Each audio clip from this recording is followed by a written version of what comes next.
Welcome to the Holy Sepulchre. Alright, so andito naman na tayo sa lugar na holy. So maraming kasaysayan na malalaman po natin dito at napakabanal ang lugar na ito dahil nga marami po tayong malalaman about sa pagkamatay ni Jesus Christ dito. So ang historical na malalaman po natin dito is dito siya inihiga, ipinako, at pagkatapos ng 3 araw, dito po siya nag-resurrect.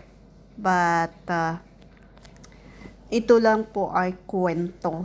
Hindi po talaga natin alam yung eksakto, pero ang sinasabi nila is dito malapit. Okay, so yun nga yung bato, yung stone of anointment, maraming nagpipila dyan para mag-pray, dinudulugan, hinahawakan, iniiyakan.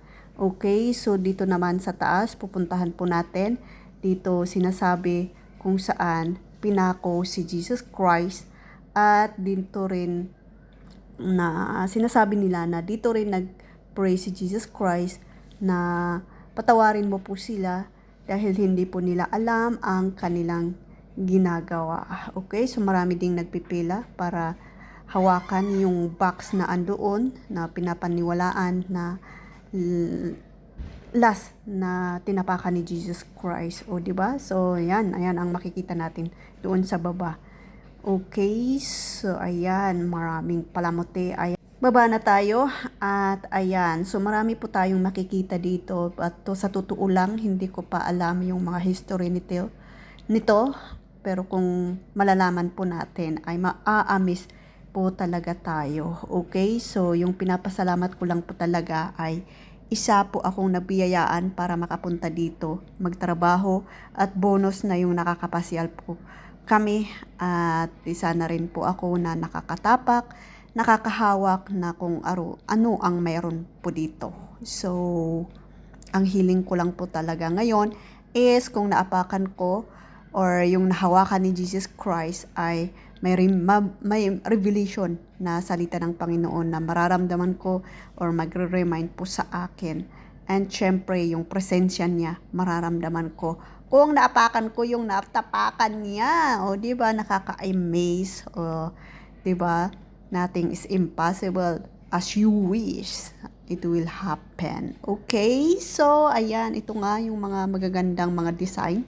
Hindi po namin alam ang ano yan. Yung mga design na yan.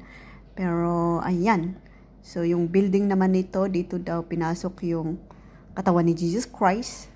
Hindi ko pa napasukan ito. Pero, ayan.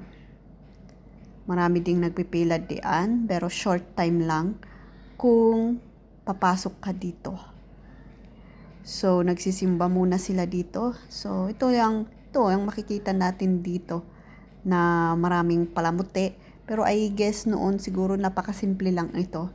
Ito lang ay naggawa ng mga Roman Catholic. O, 'di ba? Maraming design. So, ayan. Dito